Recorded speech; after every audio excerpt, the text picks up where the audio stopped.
focus. It seems so far away. I don't like it.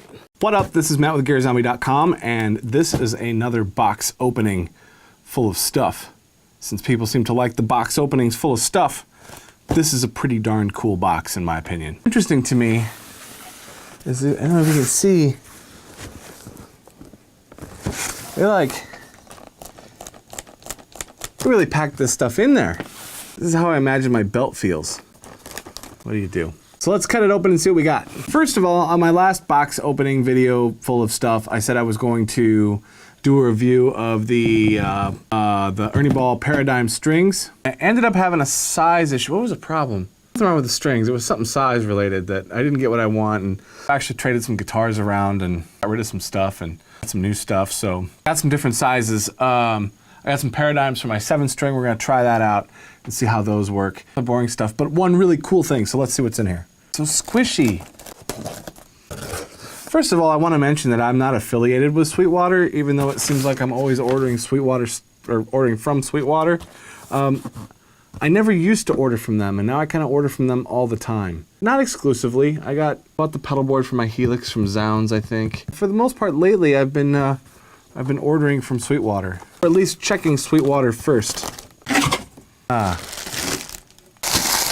Thank you. Oh, the catalog. Sweetwater bag of candy, which I still appreciate. However, I'm still on low-carb diet because I'm still the size of a whale. This is actually something that I want to do a video on. It might not be the most interesting video. I got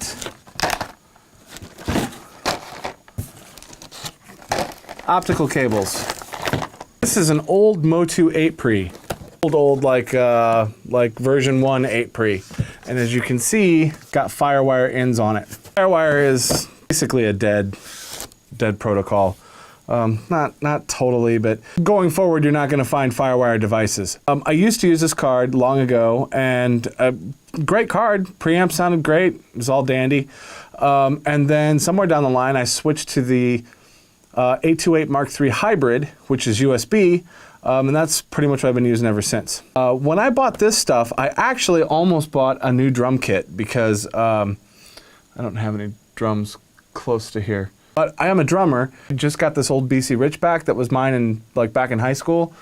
Well, my drum kit, actually I purchased from my bestie from high school, and he just recently told me that he would like it back. So being that I'm sympathetic to that cause, I want to get him his drum kit back, but that means I need a drum kit. So I fell in love with a set of Tangerine Superstar Classics.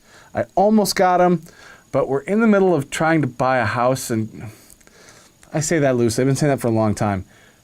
Long story short, I don't have the room here to really properly play drums, and so that's a future thing. I want to get back to playing drums. I get tired of programming them. I just miss playing. Long story short, I need more ins. There's only 2 XLR ins on the Hybrid. I have 8 XLR ins on this. According to Motu, I can light pipe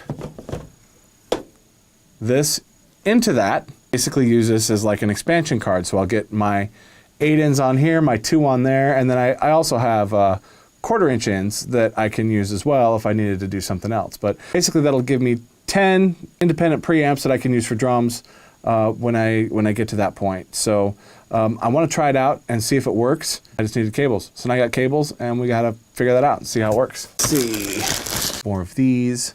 Got a fret wrap. Interested to see how this works.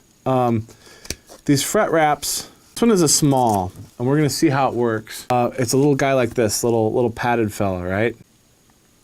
Put this on your neck, and it rests at the top of your strings, right? So, and you can kind of slide it back and forth.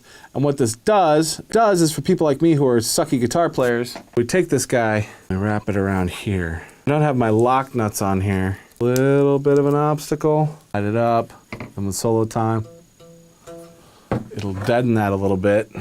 Gives you the ability to fret around without creating sympathetic ring from the other strings. I don't know that I'll use it live, but I couldn't tell you how many times I've tracked a solo and had it dead on, but I goofed something somewhere and you hear a little ring from a string and you're like, I don't want that in the recording.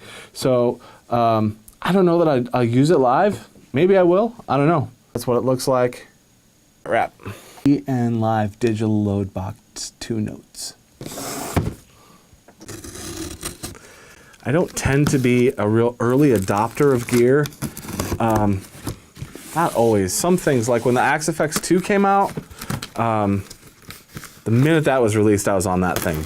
But I was using the Ultra, and I knew, I mean, so it's not really early adopter. Like, I knew the Axe FX 2 was going to be kick-ass.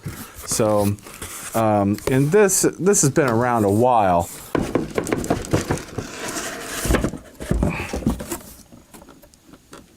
Uh-oh. The Torpedo Live.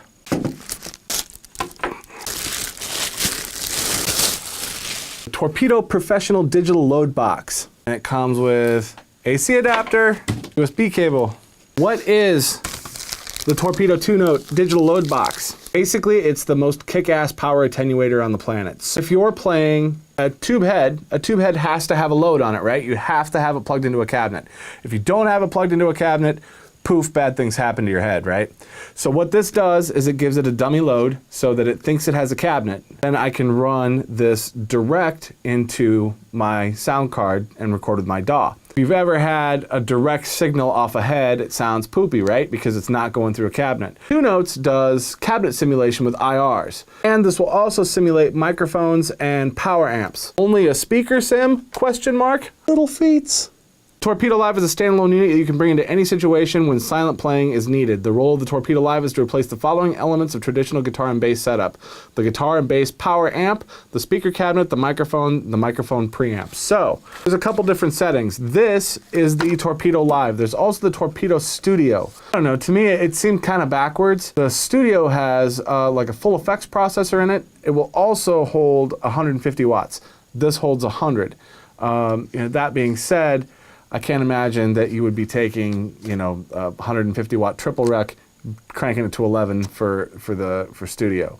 I would think once you got on it to enough where you enjoy the tone, you're still going to be well under 100 watts, but that's just me. Max input on this is 100. Max input on the studio is 150. Price difference is almost double on the Live versus the Studio. The Studio is right around 1,800 bucks. This was right around 900 bucks. You've got a speaker in at 8 ohms. You also have line ins, and it's also MIDI switchable. I'm gonna put together some demos on this guy. And one of the first things I wanna try, one of my favorite preamps of all time, the PV Rockmaster. But what's cool about this is I was looking forward to trying the PV Rockmaster through my VHT 252 and running this in place of running my cabinet. If you've watched any of my other videos, you've seen that generally if I'm recording something with power that's not a modeler, I'm running an ISO box in the cabinet with a 212 Mesa in it. This is super cool because you can add your own IRs if you find, if you have some IRs that you like. As much as I'm a huge fan of volume and putting a mic on things, I'm an even bigger fan of being able to record at 2 o'clock in the morning when my kid's asleep. So if this is something that interests you, hit subscribe, hit like.